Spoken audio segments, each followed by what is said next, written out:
Hey everybody, what's up from Pokemon Classics, reminding you that the classics never go out of style. Today's video is another PSA Returns video, and if you recall, just a couple weeks ago on this channel, I posted the first half of this submission featuring a bunch of old back Japanese cards. Now, the returns came back kind of rough for that first video. They were lower than expected grades, but I did get some nice hits, and so overall, I can't be too disappointed about that. Today though, it's an entirely different story with the second half of this submission. Now these are the English first edition WOTC cards. As you guys know, I'm Pokemon Classics. English first edition WOTC is my passion. It's my personal preference. So I'm really excited to share these cards with you guys today. Before we go further though, I just want to give a quick shout out. Collecticon is coming up this weekend, and I'm personally going to be there and looking forward to meeting with as many collectors, hobbyists, enthusiasts, and viewers of this channel as possible. So if any of you are going to be out in Denver for Collecticon, definitely introduce yourself, send me a message, meet up. There's going to be a lot of stuff going on, and it's going to be a great time. Really looking forward to it. Anyway, guys, I'll get out of commercial mode here, and let's get into the PSA returns. All right, the first card is a special one, and this is the Red Cheeks E3 Pikachu. What makes this card so unique is that gold E3 stamp, but the Red Cheeks variant of this card was issued prior to the release of any English Pokemon cards from like base set. This was distributed at the E3 convention back in 1998, I believe. It's one of my favorite cards because of the history that it has behind it. I actually own a PSA 10 copy of this in my personal collection. This one though got the 5, and that's because there's a really subtle binder dent which is almost impossible to see, unless just catching it from the very right angle with the right lighting. But overall, really solid copy here. Like if somebody's looking for a binder copy, I don't know if you could do any better than this, if you don't mind that little indentation. No edge wear, no scratches. Again, really cool card because of the history behind it.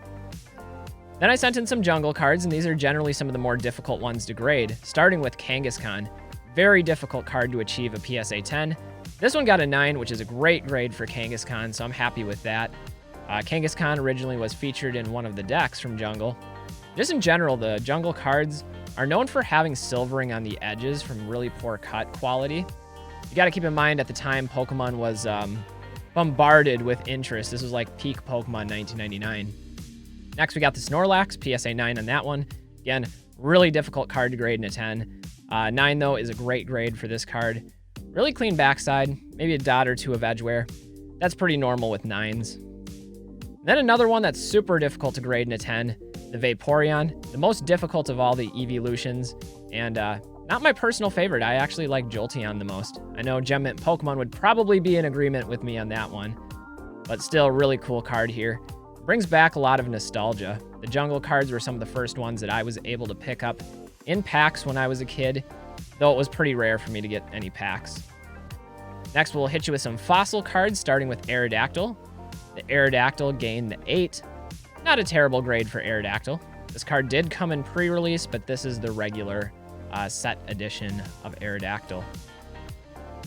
Then we've got one of the favorites, and again, one of the more difficult cards to grade in a 10, Articuno.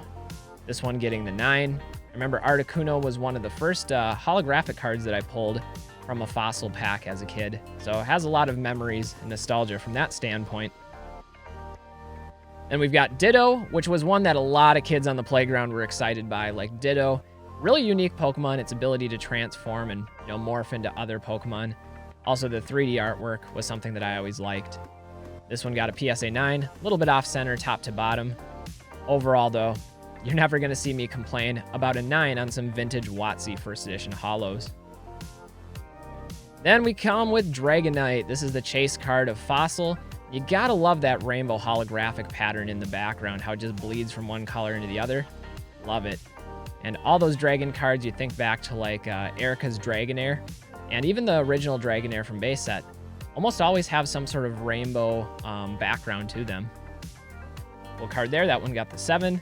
I actually did send in a couple of them, and the other one got an 8.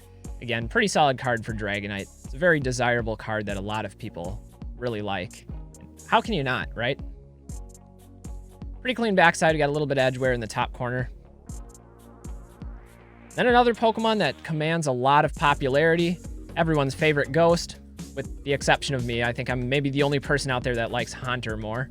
We got Gengar, PSA 8, first edition on this one. Backside looking pretty clean.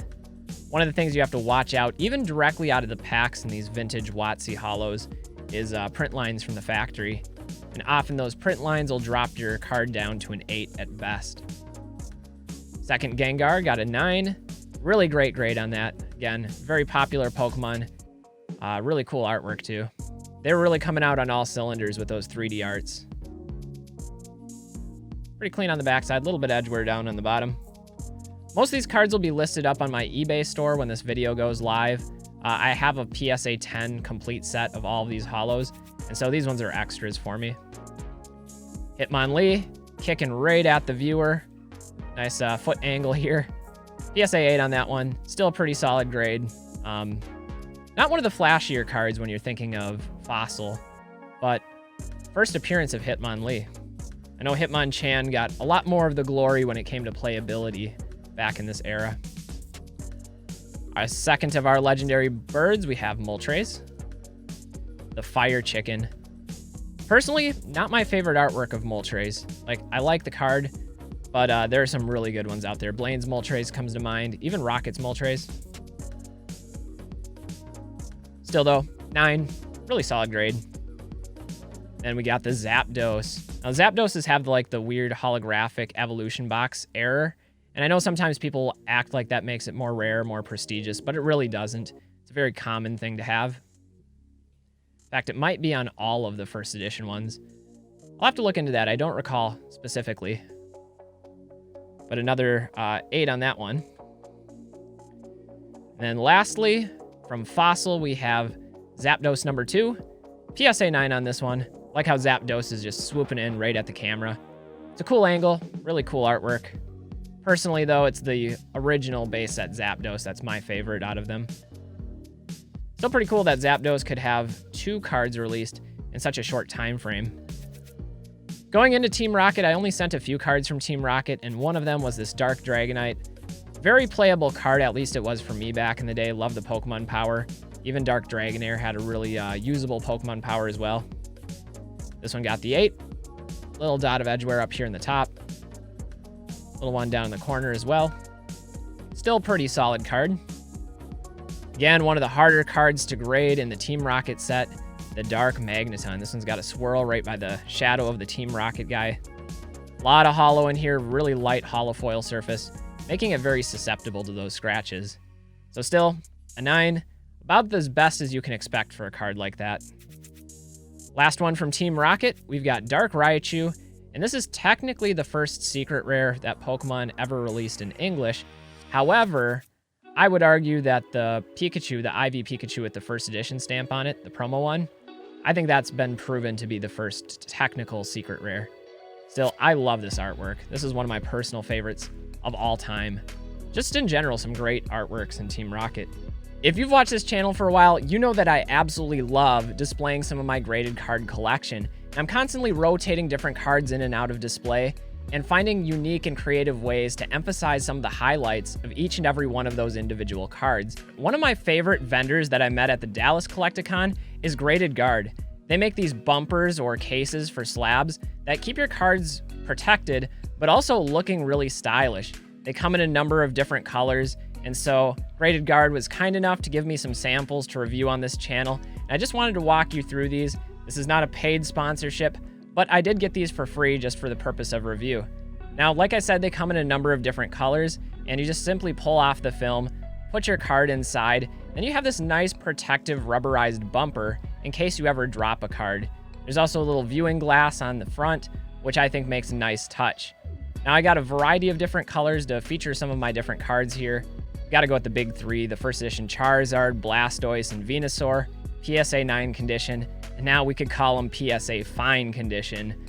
Another feature that I really like about them is their form factor, and if you guys have ever had PSA cards, you know they stack up really nicely. There's little notches cut out in the back, and you're actually not sacrificing that feature with these graded guards. They have the little notches in them as well, and they stack up beautifully.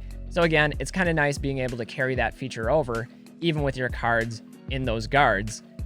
Also, the thickness of them only adds a little bit of extra thickness, a little bit of extra depth, but they still fit perfectly within acrylic easel style stands, So if you are using displays and you have your cards set up and you want them visible to the public, you're also not sacrificing that by adding too much girth to them to the point where they don't fit in those stands anymore.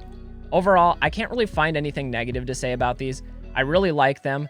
I would encourage you guys, if you're at Collecticon, go check them out for yourself. They'll have a booth down there, the graded guard booth.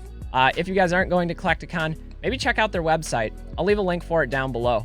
Again, this isn't a sponsored video. I'm not getting paid. I'm not getting any kickbacks for this. When I see a good product out there that I'm genuinely interested in, that's something that I'm going to share because as fellow collectors, maybe it's something you're interested in. Going into our next stack, we've got a bunch of Gym Challenge, which is one of my favorite sets of all time, starting with Brock's Ninetales. This one got the PSA 9. It does tend to be one of the easier cards to grade from the Gym Challenge set. I always liked Brock's Vulpix in the anime. I thought Vulpix was really cute. Erica's Venusaur is one of the tougher ones to grade in a 10. This one got a 9, which is a great grade on this card. I was really excited about that. Cool Venusaur, too. I really like the artwork on that one. But it does leave a lot of holo exposed, which is one of the contributing factors, I'm sure, to the difficulty of grading. Then we've got Giovanni's Gyarados. I actually opened up a bit of controversy in my last video. Rusty TCA Gaming claims that Misty's Gyarados is superior. I don't know, guys. I like Giovanni's better. Maybe there's a bit of debate to be had there. When I asked others, they agreed with Rusty, so maybe I'm on my own island with this, but still really love Giovanni's Gyarados. That one got the 8. Still a solid grade. Then we got Giovanni's Machamp, another one of the easier ones to grade. There's just not a lot of holofoil on it. The artwork is taking up most of the frame. PSA 9 there. Really cool card. How can you not like Machamp? I mean, Machamp has 4 arms. You can get so much work done. If I had to employ Pokemon, I think I would want a Machamp working for me. Got Giovanni's Persian, another one that's really tough to grade. Lots of light-colored holofoil surface. I think it's one of the lower population cards in a 10. This one got an 8. I actually sent off a couple of those, and the next one got a 9, which, again, really solid grade for this card. Backside, looking pretty clean there. Maybe a dot of edge wear up top. Actually, maybe not. Pretty smooth on the edges. And another one that takes up almost the whole background is the Koga's Ditto. Another easier of the ones to grade. This card's really underwhelming in its abilities. Even its HP is only 40. It's like, as a holo card, you would expect better playability. Not so much from this one. Still, as a collector, you gotta love Ditto. Ditto is a very unique Pokemon. And PSA 9 grade on that one. Raichu. My first card ever was actually a Shadowless base set Raichu. Lieutenant Surge's Raichu is one of the artworks that I really like from Raichu. It's kind of surprising to me that this card doesn't get more love than it actually does. It's one of the ones that gets overlooked in the Gym Challenge set. PSA 9 on this one. Clean card, clean grade. Beautiful artwork. Then we've got Misty's Golduck, another one that's very difficult to grade in a 10. This one got an 8. I think that's a fair grade. I think if I recall correctly, this one had a print line going across it, maybe a couple of print lines. You gotta watch out for those. Those are very, very common. These old WOTC cards. One of my favorites of all time, Rocket's Mewtwo. I remember I was so excited when I finally landed this card in a PSA 10 years and years ago when I was working on my master set. But anytime I get this card in any condition, it's still really cool. You just have to stop and look at it. First card ever to feature 3 attacks. So it has a little bit of history behind it as well. PSA 9, great grade for Rocket's Mewtwo. One that I used in decks regularly when I was younger was Rocket's Zapdos. Love this card, and I love the artwork on this one too. Really excited to see that this was reprinted in Celebrations. I'm actually working on a Celebrations master set. Still haven't pulled this one, so hopefully soon. PSA 9 there on this Rocket's Zapdos. A little dot of edgeware up in the middle. Still a pretty clean card. Then for the trainers, I only sent off one. Here's Blaine. He's all by himself with his bald head. PSA 9 on that one. Trainers, not as desirable as the Pokemon and often easier to grade as well. Still, for a first edition holographic card, getting a 9. These old WOTC cards that are now going over 20 years old, still pretty impressive. Couple of Neo cards here. I had some non-holos that I thought were worthy of grading. This one I thought had a shot at a 10. The Lugia from Revelation Got the 9. It looks like there is a dot of edgeware up there, so obviously it wasn't going to get a 10. What was I thinking? Still happy with the 9, though. And then we've got the Evolutions from Neo Destiny. Now, these are really cool. They're all only uncommons, but a lot of collectors out there agree that these are some of the most beautiful Evolutions that have ever been produced, at least from the original Kanto series. We've got Flareon, the Light Flareon, Gem Mint 10. Follow it up with the Light Jolteon, which is my personal favorite of the 3. Just chilling there with Togepi. It's a very endearing card. PSA 10 on that one as well. Beautiful back. And then to wrap things up, we got the Light Vaporeon, and did we do it? All 3. Gem Mint 10 got the whole set of the Evolutions. So really excited about that. Not a lot of 10s in this return, but the ones that we did get, some of the best artworks in my opinion. Anyway, guys, that's going to wrap it up for this PSA Returns video.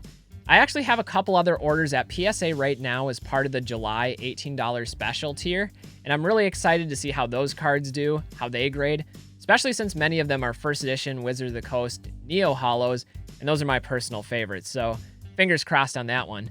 If you guys see anything you like, I'll leave a link for my eBay store down in the description below. You can check them out there, send me some messages or some offers, and we'll see if we can work out a deal, since many of these are extras for me.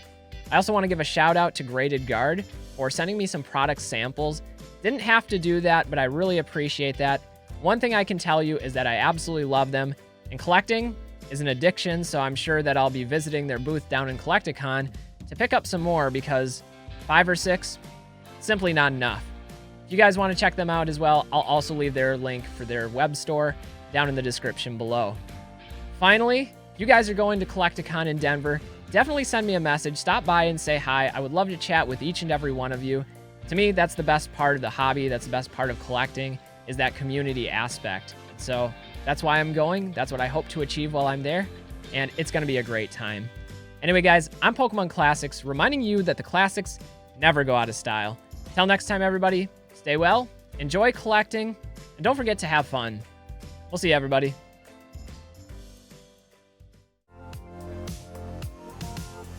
Hey guys, I just wanted to say a quick thanks to my patrons for supporting the channel. If you have any interest in becoming a patron yourself, check out the link to my Patreon below. For more market analysis videos, you can click on one of these 2. They're pretty good, at least I think so. Anyway, you should go check them out. I dare you. I don't really know what else to say, so I'll just disappear now. Bye-bye.